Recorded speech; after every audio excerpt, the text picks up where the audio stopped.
150 years ago this week, the Confederacy attacked the Union-held Fort Sumter in the Charleston Harbor of South Carolina. The war between the states had begun, but you might not know that some of the veterans from the war settled in Miami and lived out their lives here. There's more than 80 Confederate soldiers that are buried here in the Miami City Cemetery. This is the city's oldest graveyard. It began in 1897. Miami historian Dr. Paul George talked to me about some of these soldiers and their history. We've got a Union soldier here, Ethan V. Blackman, who fought in the Civil War for a Company L New York Cavalry in the Civil War, and he ends up down in Miami because he's working for the Flag Organization as a publicist, as a writer. He's also an ordained minister.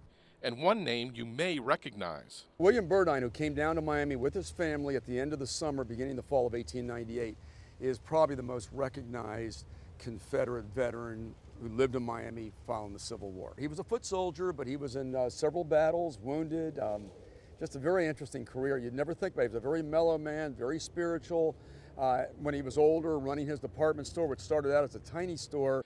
Not many people lived in the Miami area during the Civil War period, but there was one incident that occurred. There were blockade runners from the Miami River that would penetrate it, going to the Bahamas, namely Bimini, to pick up supplies and food. When it was learned that one of them had penetrated the blockade, the Union sent a gunboat to the mouth of the river, dispatched 3 men in a smaller boat, went upriver and torched his plantation house. His name was George Lewis, the victim, and the house was on the south bank of the river near the Orange Bowl site today.